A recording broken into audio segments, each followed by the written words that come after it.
Hello my lovely students, this is Mansi. Welcome back to the channel. Now we are going to start with our next chapter. So seed batch का maths का chapter number 10 start कर रहे हैं, Heron's formula. अब ये Heron's formula क्यों आया, किस चीज़ के लिए हेल्प होता है, किस चीज़ का फॉर्मूला है, वो सब हम इस इंट्रोडक्शन वीडियो में देखेंगे। कैसे फॉर्मूले को अप्लाई करना है, पूरा चैप्टर इसी फॉर्मूले बेस्ड है, ठीक है।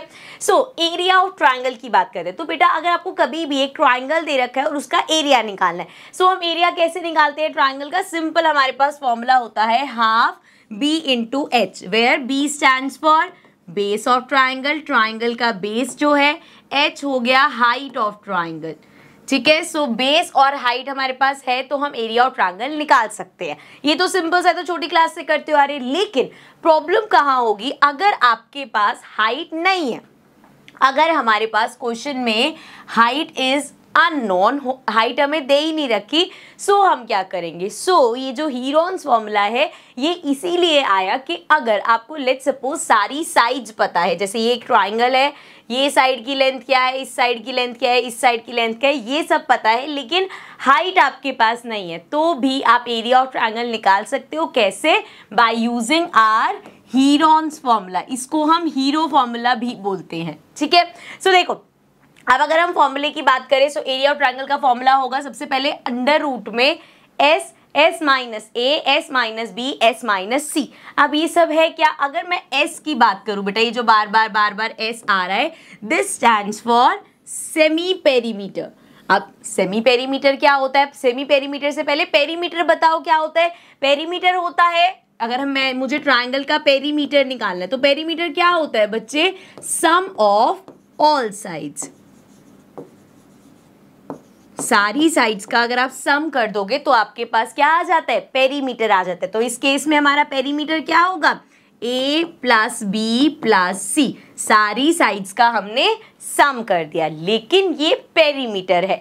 जब हम सेमी पेरीमीटर की बात करते हैं तो पेरीमीटर का हाफ हो जाता है, जैसे सर्कल का हाफ सेमी सर्कल, ऐसे पेरीमीटर अगर सेमी पेरीमीटर में आना है, सो ये हमारा पेरीमीटर है, अपॉन में 2 कर दे। तो बेसिकली आप कह सकते हो सेमी पेरीमीटर होता है पेरीमीटर अपॉन में 2, ठीक है। समझ में आ गया बच्चे? सो यहां तक तो क्लियर है। चलो एस समझ में आ गया। नाउ एस माइनस ए क्या है? Side of triangle. S minus B क्या है? अगेन दूसरी साइड। सी क्या है? तीसरी साइड। तो बस पूरे चैप्टर में और कुछ नहीं है, सिर्फ यही है। लेकिन अब दिक्कत क्या है, क्योंकि ये अंडर रूट में तो कैलकुलेशन मिस्टेक होने के चांसेस इसमें बहुत ज्यादा होते हैं। पहले हम यहाँ पे एक एग्जांपल लेते हैं, किस तरीके का क्वेश्चन आ सकता है, कैसे उसको सॉल्व करना है। So given a equals to 40, b equals to 24 and c equals to 32। So आपको एक ट्राइंगल की तीनों साइड्स दे दी। अब अगर हीरोन्स फॉर्मूला से हमें निकालना है एरिया ऑफ ट्राइंगल, तो क्या होगा बच्चे? पहले तो फॉर्मूला लिखते हैं, अंडर रूट में S minus A, S minus B and S minus C, ठीक है। अब सेमी पेरीमीटर निकालना पड़ेगा। So S equals to A plus B plus C upon में 2। देखो क्या है, ए 40, बी कितना दे रखा है 24, प्लस सी कितना दे रखा है 32 अपॉन में 2। सो ये आ गया हमारे पास 2 4 5 6 एंड ये आ गया 3 4 5 6 7 8 9। सो ये आ गया 96 अपॉन में 2। जरा इसको डिवाइड करो, 2 के टेबल में कब आएगा? ये आएगा 4 पे, 16 आएगा 8 पे, तो ये आ गया 48। तो एस हमारे पास आ गया 48। अब चलो वैल्यूज पुट करते हैं। अंडर रूट में 48 एंड देन 48 माइनस ए क्या है बच्चे? 40 and then again S 48 minus B क्या है? 24। सिमिलरली फिर से 48 माइनस, अब सी क्या है? 32, और ये सब अंडर रूट है, ठीक है। चलो सॉल्व करते हैं आगे। सो अंडर रूट में वी हैव 48 मल्टीप्लाई, अब ये क्योंकि ब्रैकेट्स हैं तो क्या हो रहा है, अगर ऐसे ब्रैकेट है आपके पास, ये ब्रैकेट, तो बेसिकली वो आपस में मल्टीप्लाई हो रही है, करेक्ट। सो 48 आ गया ये।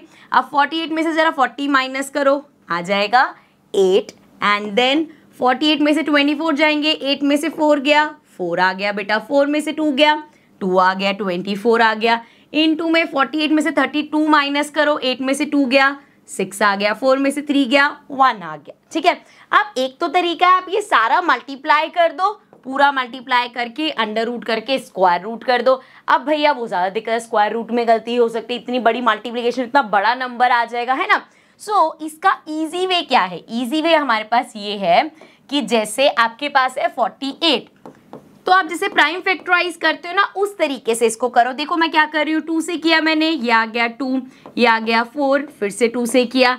वैसे देखो यहाँ मैं इसको ऐसे भी लिख सकती हूँ 2 इंटू 24, क्योंकि यहाँ पे मुझे 24 दिख रहा है तो मेरा 24 का पेयर बन जाएगा। ऐसे भी कर सकते हैं, अदरवाइज पूरा आगे इसको करो 1 2, फिर से 2 से करो, यहाँ 12 की जगह 6 आ जाएगा, 2 से करो 3 3 1। सो आप ये 48 को लिख लो 2 इंटू 2 इंटू 2 इंटू 2 इंटू 3, पूरा ऐसे लिख लो। ऐसे ही 8 को प्राइम फैक्टराइज करके, ऐसे ही 24 को प्राइम फैक्टराइज करके, और ऐसे ही 16 को प्राइम फैक्टराइज करके। एक तरीका तो ये है जिसमें आप फिर आपके पास 2 के पेयर्स जो पेयर्स बनते जाएंगे उसको आप रूट से बाहर निकालोगे, या इस तरीके से करते। थोड़ा सा आप बड़े बच्चे हो गए हो तो ऐसा करके देखते हैं, अदरवाइज ये तरीका तो आपके पास है, ठीक है।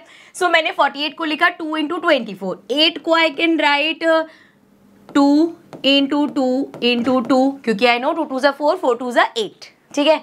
इसके बाद 24, वैसे तो हम 24 को भी स्प्लिट कर सकते थे, लेकिन हमें पता है ऑलरेडी यहाँ पे 24 है, सो इसको हम डायरेक्ट 24 लिख देंगे। 24 का पेयर हो जाएगा, वो अपने आप ही रूट से बाहर आ जाएगा। अब 16 की बात करें तो हमें तो पता ही है भाई 4 इंटू 4 16 होता है, 4 का स्क्वायर 16 होता है। अब देखो जरा, अगर मैं पेयर बनाऊं, सो ये 2 और ये 2 पेयर बन गया, मतलब क्या होगा, ब्रैकेट से, सॉरी ब्रैकेट के रूट से बाहर आ जाएगा, 2 का स्क्वायर हो गया ना, तो वो रूट से, जैसे अगर आपके पास अंडर रूट 4 है बच्चे तो वो 2 आ जाएगा ना, क्योंकि यहाँ पे क्या है 2 का पेयर बन गया, ये स्क्वायर है तो वो बाहर आ जाएगा। इसी तरीके से 2 का पेयर, 2 बाहर आ गया रूट के।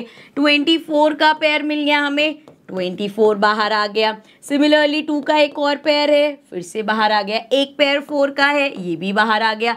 रूट में हमारे पास कुछ भी नंबर नहीं बचा, सारा रूट से बाहर आ गया। सो अब क्या करेंगे हम, सिंपली अब जो हमें मिला है उसको मल्टीप्लाई कर लेते हैं। सो 24 इंटू 2 करो, 4 2 ज़ा 8, 2 2 ज़ा 4 एंड 4 2 ज़ा 8, सो 8 8 ज़ा 64 एंड 8 4 ज़ा 32, 33 34 35 36 37 38, सो ये आ गया हमारे पास 384, जो भी आपको दे रखा होगा मीटर्स में। सो स्क्वायर है तो मीटर स्क्वायर या सेंटीमीटर स्क्वायर जो भी दे रखा है, आई थिंक यहाँ पे मीटर्स में दे रखा है, ऐसे वैल्यूज मीटर्स में गिवन है। सो हमने एरिया निकाला है तो हम लिखेंगे मीटर स्क्वायर। ठीक है बच्चे, क्लियर है। इसी तरीके से क्वेश्चंस होंगे आपके पास, ये आपको देखना है, आपको ऐसे स्प्लिट करना है, आप ऐसे कर लेना, अदरवाइज पूरा ऐसे ब्रेक डाउन करके भी करोगे तब भी करेक्ट आएगा। ठीक है, सो नाउ अभी के लिए हमारा इंट्रोडक्शन तो हो गया खत्म, क्योंकि इस चैप्टर में सिर्फ यही है। अब हम आएंगे इस चैप्टर के एग्जाम्पल्स पे एंड देन इस चैप्टर की एक्सरसाइजेस पे। आपको ये चैप्टर बहुत ईजी लगने वाला है बच्चे एंड बहुत स्कोरिंग है, बस आपको अपनी कैलकुलेशन पे कंट्रोल रखना है, कैलकुलेशन स्ट्रॉन्ग करनी है। ठीक है, so now will start with the examples और exercises but in the next session. Bye bye for now.